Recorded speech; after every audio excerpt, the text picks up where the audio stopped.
मैथिली समस्त नहीं अनुरागी श्रोता का राजीवक नमस्कार। श्रोतागण, साहित्यिक यात्रा का नव करी लगा आइ पुनः हम अहाँ सबक समक्ष उपस्थित भेलहुँ हँ। आजुक जे ई साहित्यिक यात्रा छै, एहि साहित्यिक यात्रा में साहित्य का एकटा विधा छै, अलग विधा कविता हम अहाँ सबक समक्ष राखि रहल छी।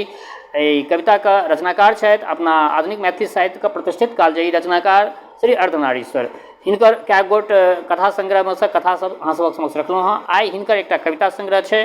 कविता संग्रह के नाम छियै मायक नाम चिट्ठी। देख सकै छियै कविता संग्रह मायक नाम चिट्ठी। एहि कविता संग्रह में से आइ एकटा कविता शीर्षक छियै नारी अहाँ सबक समक्ष हम राखि रहल छी। एकटा आग्रह, जँ केओ गोटा नव छी हमरा एहि चैनल पर पहले बेर देख रहल छै वा सुनि रहल छै तऽ निश्चित चैनल सब्सक्राइब करी से आकांक्षा। तऽ बेस लेल जाउ आजुक ई कविता नारी। नारी नारी लिटमस पत्र सदृश लाल हरियर होइत अछि। नारी लिटमस पत्र सदृश लाल हरियर होइत अछि। प्रत्येक व्यक्तिक जीवन लए अम्ल सन तिख लोकक संग पायब अथवा गरीबीक गंधकाम्ल देख नहि होइत अछि लाल पियर। अथवा गरीबीक गंधकाम्ल देख नहि होइत अछि लाल पियर। छोड़ि दैत अछि नहिराक हरियर चालि, आनि दैत अछि लाली सभक आनन पर। आनि दैत अछि लाली सभक आनन पर आ अपन हरियर रूप छोड़ि ओ भऽ जाइत अछि अपन लाल के मुँहक लाली। आ अपन हरियर रूप छोड़ि ओ भऽ जाइत अछि अपन लाल के मुँहक लाली। किंतु जँ भेट जाइत अछि कोनो क्षारीय प्रकृति नर, किंतु जँ भेट जाइत अछि कोनो क्षारीय प्रकृति नर ओकर जीवन संगी, तऽ खार जीवनसँ खार खेबाक बदला अपन रक्तिम प्रकृति छोड़ि दुर्दैव हमरा जरल जीवन का और की जरतासँ। दुर्दैव हमरा जरल जीवन का और की जरतासँ साहस जुटा पसारि दैत अछि हरियरी। पसारि दैत अछि हरियरी आ अपनो भऽ जाइत अछि हरियर। पसारि दैत अछि हरियरी आ अपनो भऽ जाइत अछि हरियर।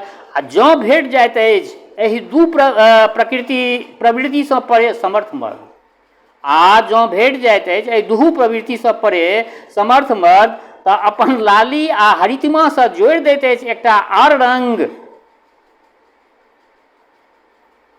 आ जँ भेट जाइत अछि एहि दू प्रवृत्तिसँ परे समर्थ मर्द, तऽ अपन लाली आ हरितिमासँ जोड़ि दैत अछि एकटा आर रंग। ओकरा इंद्रधनुषी जीवन अर्धवृत्ति में पुरुष प्रकृतिक पशुता के छाड़ कऽ देबाक सामर्थ्यो रखैत अछि नारी।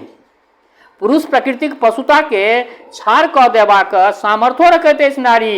धैर्य ताहिसँ ओकर रंग निगढ़ैत नहि, धैर्य ताहिसँ ओकर रंग निगढ़ैत नहि निखरैत अछि।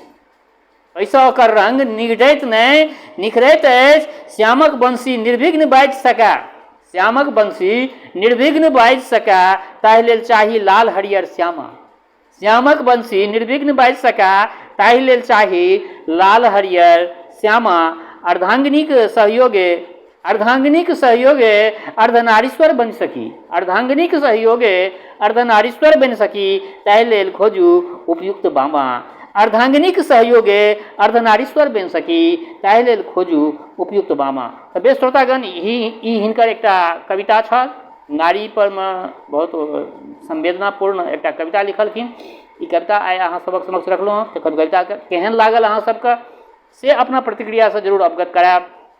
संगहि एकटा बात कहऽ चाहै छी जे हमर श्रोता चाहे गाँव में रहै छी वा प्रदेश में देश में रहै छी वा विदेश में जतऽ कतौ रहै छी, स्वस्थ रहू, निरोग रहू, अपना आचरण के पवित्र बनेने राखू। माता जनक नंदिनी जगदम्बा माँ वैदेही कृपा सदिखन अहाँ सब पर बरसैत रहै।